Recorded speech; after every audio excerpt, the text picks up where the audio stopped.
Thank you very much, Faith. Hi, everyone.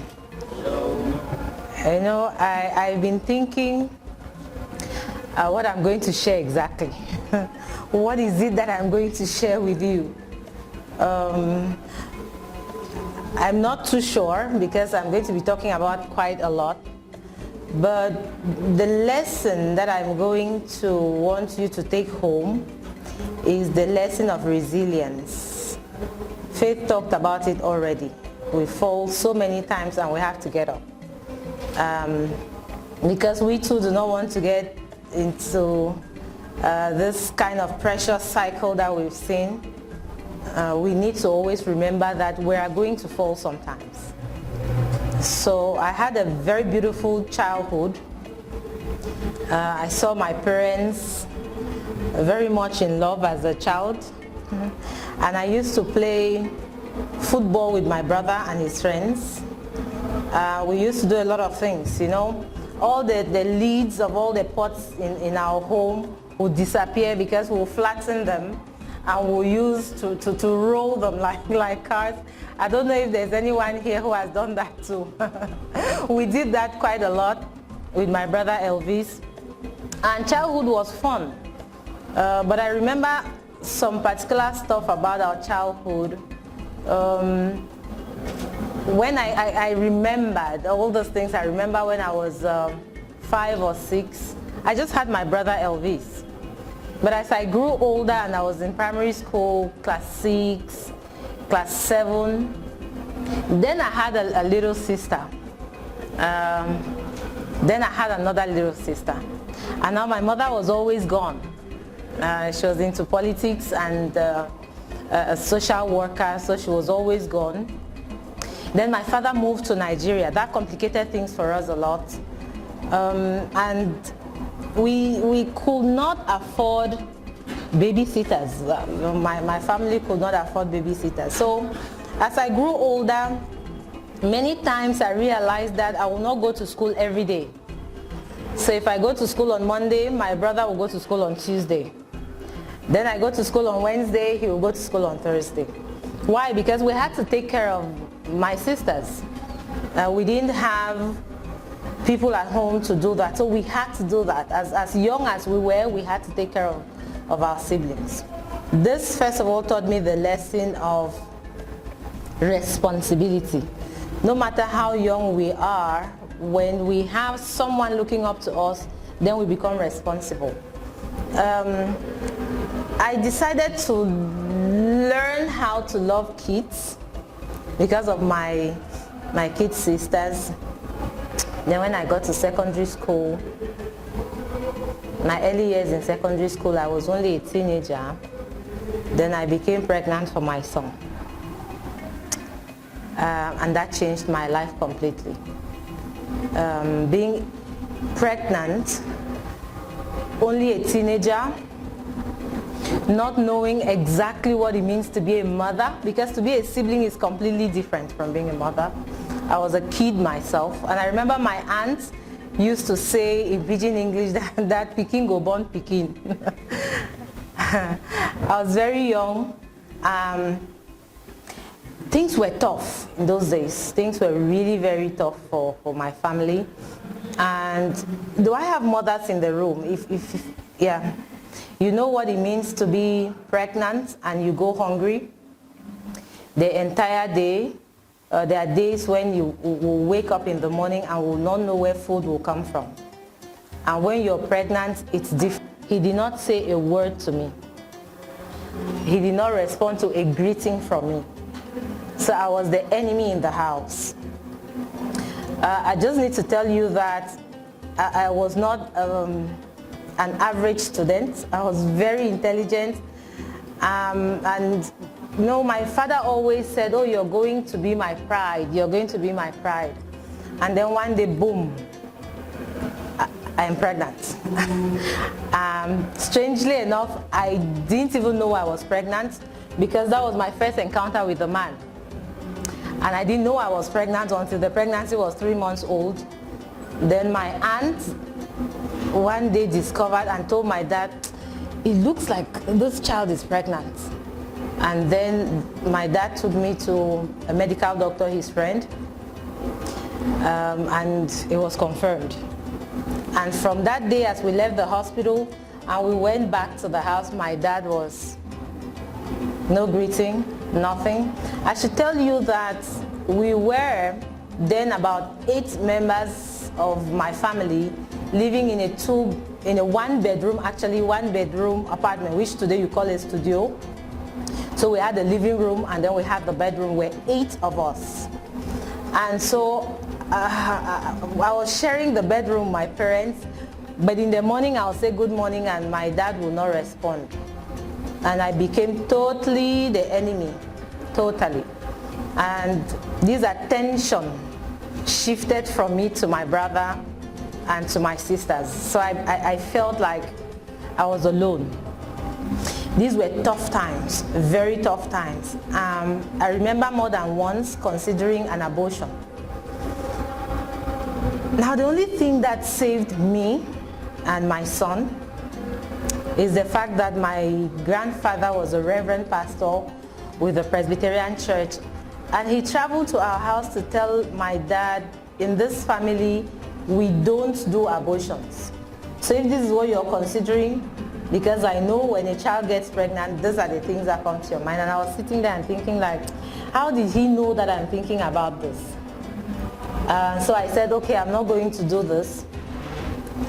But death can end it all. If I'm no longer alive, then I'm not going to be disappointing my parents like this. What if I just die? And a few times I bought a lot of tablets. I don't know what I was buying, but I just knew that I used to hear that if people want to commit suicide, you take a lot of medicines, capsules and all of that, and you can drink. And so many times I considered doing that. I was young, I did not understand life, but I did not because I had my aunt who would always encourage me to keep up. Like she always said, you've already made the error and you just have to fix it. Now, as a young person, here is what was my biggest concern. My biggest concern was the shame that my parents felt. In those days when a young child got pregnant, it wasn't like today, that people flaunt pregnancies and they are not married. In those days, it was a terrible thing to happen. So my parents were really embarrassed. I could not leave the house. I could not face my friends. I was hiding from everyone. That was tough. But every night I went to bed and I kept asking myself, how do I fix this? How do I fix this? The issue is that my friends are going ahead. They are going to school. They're in school right now and I am here. For the records, my dad was a serious talkative. So my dad could talk from morning to night. He wasn't talking to me, but he was always talking about me. So he would pass in the morning and say, yes, some people, their friends are in school, they are here, they are pregnant. You know, those were stabs that really got deep. And so many times I just thought that, well, it wasn't worth it. But here is the thing. Every night I would ask myself, how do I fix this? My dad's preoccupation was the fact that my friends are in school and I am home, I'm pregnant. So I started thinking seriously about having my baby and then going back to school. Now, I and my brother Elvis were in the same class because, you know, in those days you could decide to write the common entrance in class 6. So I did that. He went to class 7 and I wrote in class 6, and so we were in the same class. Now I kept imagining that he would go ahead of me like all my other classmates, and this was tough. But this was also my biggest motivation. And so I had my baby. I remember the day I had my son in Kumba, my dad came to the hospital. And he looked at my son, the little boy, and he looked at my son, and I saw tears in his eyes. And then he looked at me and said, I don't hate you. I was just so embarrassed and so disappointed. But today you have my son and everything is okay. So after the whole period of my pregnancy, my dad spoke to me that day. and that was very encouraging. And so my son grew, things became even more difficult. Even more difficult. Now there's a baby in the house. It's no joke. That baby has to eat. My dad did not want to hear of the father of the baby at all. He had raised hell, and so no dime could come from the father of the baby or his family. We had to take care of everything, but we could not afford everything for the baby. So my dad said, you have to choose. It is either we give your baby everything and you stay home to take care of this baby, or you go back to school and then you do something to support us to take care of this baby. Now, if you know Kumba, we were living in Boya Road, and the only school I could go to at that time was GBHS in Kumba Station. Far, very far away. I had left PHS Kumba where I was in the dormitory. Now I was faced with going to a day school, kilometers away from home. But I was determined to go to school. So I told my dad, okay, I'll be doing petty trade and I will go to school so that I can support to take care of my son. This is how I got to selling pepper, tomatoes and stuff in the market on Saturdays. And during the week I'll go to school. But it was tough going to school because I had to trek. I had to trek from Boya Road to station every morning without eating, a breastfeeding mother, and attend classes and close at 2 o'clock and trek home. So if I close at 2 o'clock, 2:30, I'll arrive home at 4:30. So I'll be trekking for 2 hours and I'll come home, the boy is hungry, I am hungry, sometimes there's no food. And if I had sold something over the weekend, then I'll buy bread. Now this is what made it very challenging. My son would cry. So I arrive home at 4:30, I am tired, sometimes I am hungry, look for what to eat to breastfeed the baby, go to sleep. At midnight, every day, midnight, my son is awake. He will cry, the whole neighborhood will come out. I could not sleep. Things got really complicated. I got very sick because, of course, not sleeping, trekking, not eating well, breastfeeding. And at one point, I was told to stop going to school. I had to stay home to take care of the baby. My classmates were going ahead again and leaving me behind. But I struggled through. It wasn't easy at all, but I struggled through. Form 4, I decided I was going to catch up with my friends who were already in Form 5. So I said, okay, I'm going to register to write the GC. And everybody was like, no, are you sure you're going to be able to cope? You don't even go to school regularly. You don't have textbooks. In those days, you don't have textbooks and all of that. And I told myself I was determined to right this wrong. I was determined to take away this shame and embarrassment I brought to my parents and to myself. And I was determined to give my son a good life, the life I have not had. So I wrote the GCE in Form 4 and I passed. Like my brother who was in Form 5, so we went to lower 6 together. Things became a bit better for my parents, and my dad insisted that I go back to PHS Kumba. And I had to leave my son home and go back to PHS Kumba. Lower 6, upper 6, I passed the GC again. And here things were like, okay, now I'm going to the university, things are going to get better. But not really. Not really. Things did not get better. Actually, after all the struggles, my son was growing up, and I didn't realize that my son was sick. In fact, I only got to realize that much later, that he had developed some mental health issues that I didn't know. Of course, the signs were there from childhood, but we didn't have information. We didn't know. You know, in those days, people would tell you it's witchcraft. People would tell you this child is Ogbanje, as they say. You have to do that. You have to do all of that. Things got really tough. But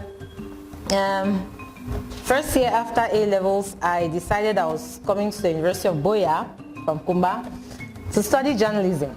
This was my passion. I wanted to become a journalist.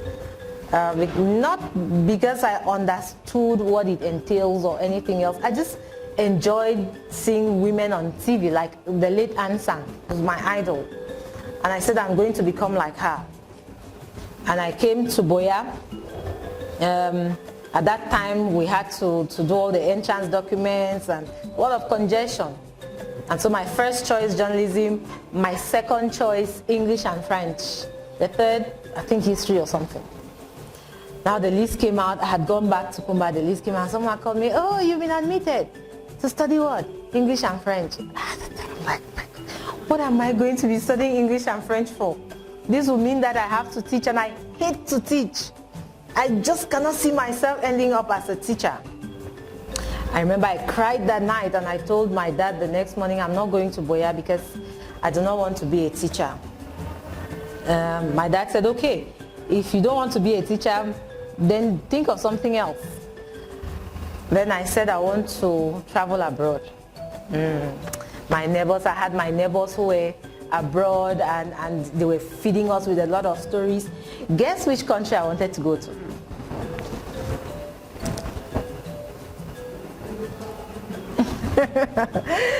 So I came home one day and I told my dad I want to go to South Korea. Wow. You know, because I had this grandson who was in South Korea. My dad said, what, South Korea? That's not even a country you should consider. And I was like, in my mind, this is my breakthrough. I should go there so that I should take care of my son. I didn't know anything about South Korea or anything about going out of the country. And for about 1 week, I would not eat. I was moody. I would cry. And my dad stood his ground. You're not going anywhere. You're not going to, if it is South Korea, forget it. Then I started thinking, what is it that I'm going to do to leave this house? You know, when you're at that stage, you think that you're too big to be there for your parents to tell you what to do. Then there was something that they used to call pen pal. Pen pal. I'm not sure many of the people in the audience will know anything about pen pal. Is there anyone here who knows? We used to look for some people abroad, and you write to them asking them to become your friend, and I did that. Whitney Houston was my idol. I loved her music, and so I wrote to her. Wrote the first letter, no response. Wrote the second one, no response. Wrote the third one, I forgot about it. Then one day I'm in school. I was doing a kind of computer program, and I'm in school, and they told me I had a mail. There were no emails, no phones, nothing. Looking back, I wonder how we lived, you know, without phones and emails. But then they told me I have an email, and I picked up the envelope looking very good. Then I opened it, and wow, this was a mail from Whitney Houston. And they called me to be, she had what they called in those days the Platinum Club. Not like the fan clubs that we have today, Platinum Club. Which means that I could have a scholarship to study music in the US. My day was made. In fact, my life changed in my eyes. And I rushed home, very excited, and I showed my dad, I have this letter. Then he looked at it and said, okay, so what would you go to do there? Then I said, I have to study music because I want to become a musician. And then he said, no child of mine will ever become a musician. That was another dream shattered. I could not become a journalist. I could not become a musician. What now? I stayed home. Then you can lose it. This is why I'm talking about resilience. You hold your dreams. I didn't know what dreams I even had. What I knew was that I wanted to become a better person. That's it. I didn't want to end up a failure. First, I felt good about myself that I could catch up with my classmates. And now we're all equal. And I remember my aunt telling me, you have a double certificate. Now you have a baby and you have your A-levels. So I felt empowered. that your classmates do not have. They have just their A levels, but you have a child.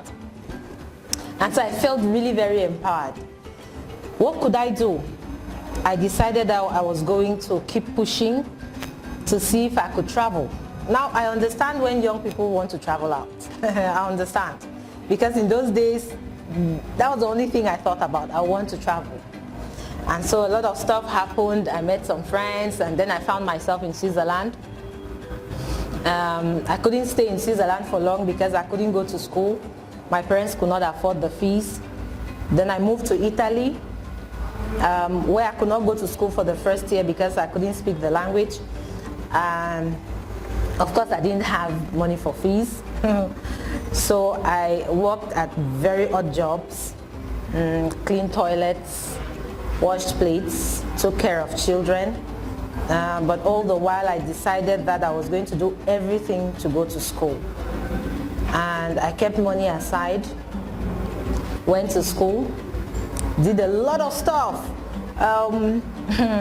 When I was doing my master's in Italy, I was the only black person in my school. My language was still quite poor. So my first weeks in school, I'll sit in class and not understand anything the lecturer would be saying. But I'll sit there. And when people laughed, I laughed. You know, when people were very serious, I was serious. And I was determined to learn the language because I couldn't just see myself staying out there and coming back here without a certificate. The challenge of my error, the pregnancy, was always there. I wanted to prove to myself and my parents that I could do something better than just bring a child at home. This really pushed me to work very hard. I was living in Pavia, which is 40 kilometers from Milan, but my school was in Rome because that's where I could get a scholarship, that's where I could get something affordable. And I would travel from Pavia to Milan. It's 45 minutes by train, and I would travel 12 hours from Milan to Rome overnight to go to school. And that was the only time I could study while I traveled, because I was working 3 jobs and I wouldn't have time. My last job closed at 11 p.m. and by the time I took the bus, got home, got something to eat, it was 1 a.m. I'll crash at 5 a.m. I have to go. Even when the temperature was minus 20 degrees, I'll be out there because I have to go. So it was only while I traveled that I could study. And I did that for the whole year and earned my master's degree. Now, that was the first master's. And now here is what I told myself.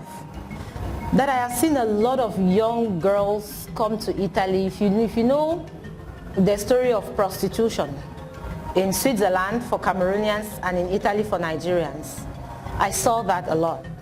When I was in Switzerland, I saw a lot of Cameroonian girls prostituting shamelessly on the streets, and I told myself I'm never going to do that. The shame I brought on my parents is enough. I'm never going to do this.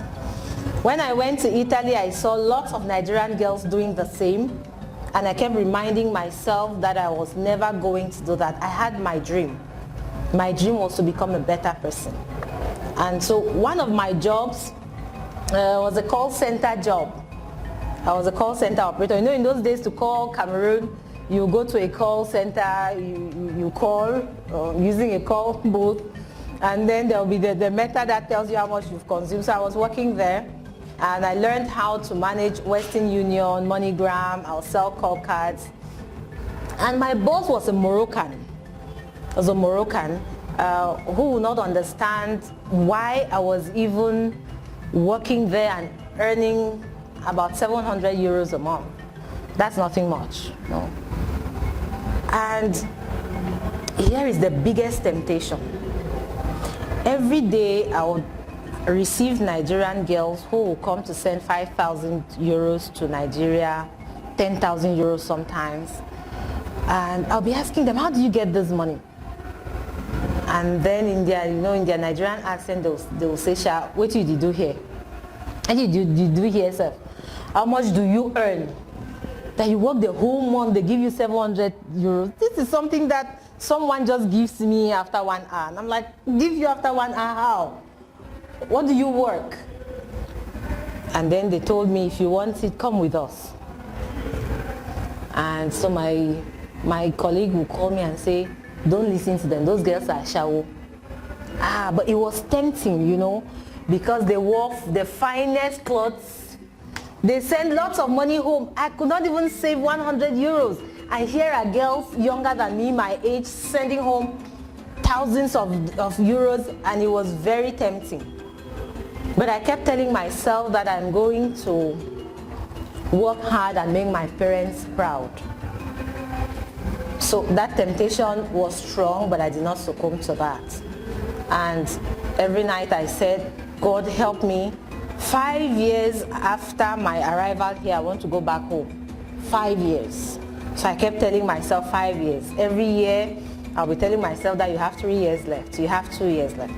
And behold, 5 years after I first stepped foot there, I returned to Cameroon. 5 years. I left Cameroon in August, and I came back in April. That's 5 years after. I graduated on the 18th of April, and on the 22nd I was back in Cameroon. I had told myself, I'm coming back to Cameroon. I want to do something that will make my parents proud. But it didn't go as I planned, because before I came to Cameroon, finally they had called that Daddy was sick. And I remember the day he called me and told me that he cannot breathe well and that he's going to the hospital. And we talked, and I thought it was just something okay. So he went to the hospital. Then he came back and I called again, and he said they put a needle somewhere behind the way he told me, behind on my lungs, and they pulled out some fluid, and now I feel better. Okay, we all thought that it was okay. Now you feel better, you can breathe. And he didn't go back to the hospital. He thought that he was okay. 1 week later, he couldn't breathe, and he went back to the hospital for the same procedure. And they kept going to the hospital. You know, for a whole year, they kept going back to the hospital. I was completing my master's program and really planning to come home. And they kept going to the hospital. And at one point, they went to Shisong Hospital, and they were there for about 3 months. And no one knew what was wrong with him. Well, no one told us. So a friend of mine came to Cameroon, a medical doctor from Italy, came to Cameroon for holidays, and he came to see my parents. I sent some stuff for my parents.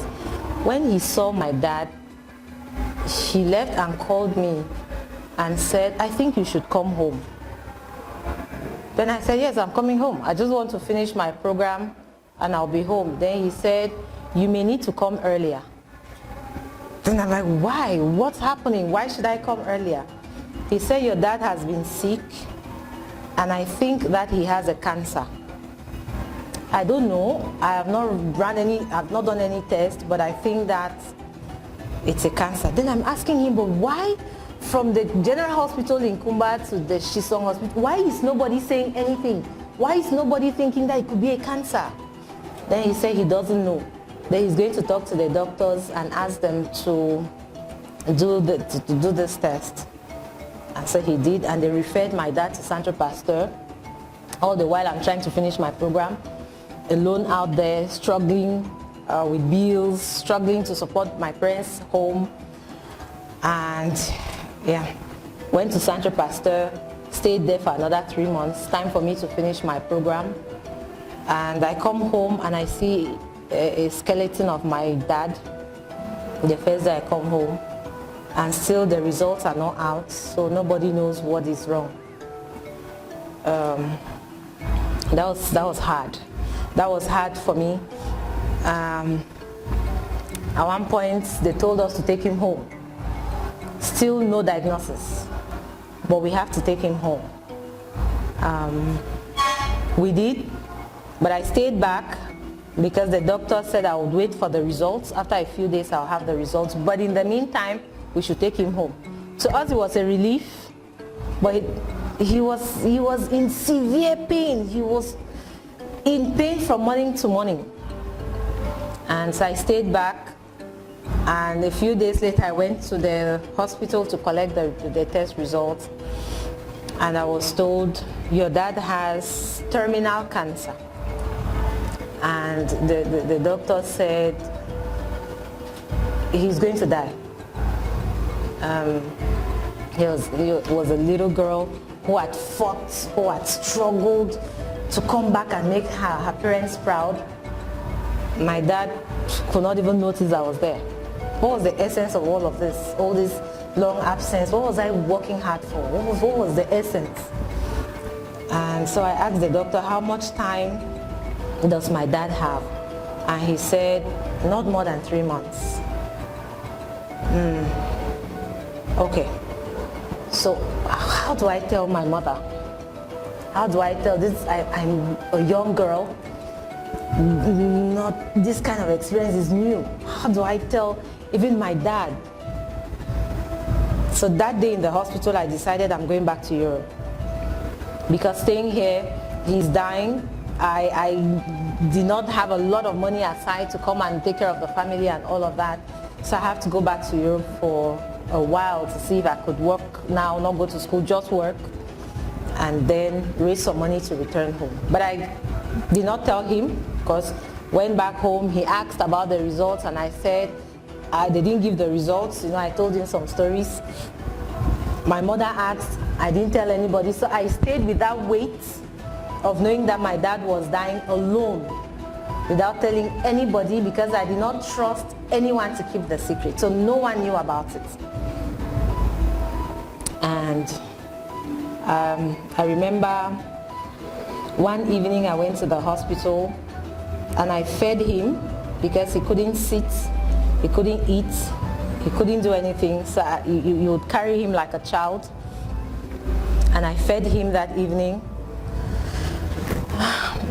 I left that I was going back. I had bought my ticket, and I spoke with him that evening, and he said, okay, when you arrive, call us. I said, yes, I'll call you, and I'll come back soon. In my head, I knew, okay, no matter how bad the situation was, 1 month, okay, I'll come back after a month and see him.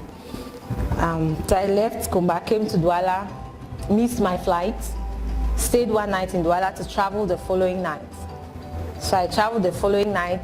I arrived Italy the next day in the morning, and as soon as I switch on my phone, a friend of mine in Italy calls me to say, hey, how? Are you back? I said, yes, I'm just entering the house. I just switched on my phone, and he asked me, have you called Cameroon? Then I said, no, I'm just coming in and I haven't called yet. Then he said, call. Then I said, what's happening? Then messages came into my phone, and I realized that all night my mom was trying to call. And then he said, you know that these things happen. And I said, what things? Then he said, your dad died in the night. That was not the hardest part. You know, my dad dying was not the hardest part. The hardest part was not being able to come back for the funeral. The hardest part was, then we didn't have WhatsApp, we didn't have Facebook and all of that. You just had phones to call people. And that night during the wake keep, I was on the phone. I'll call after 10 minutes. What's happening now? They'll tell me, no, we're doing this now, we're doing that. And I was alone in my room. My dad had died. There were thousands of people at the funeral. I couldn't make it back for the funeral. He was buried. And I could only come back to Cameroon 1 year later. And that's where everything that you know now started.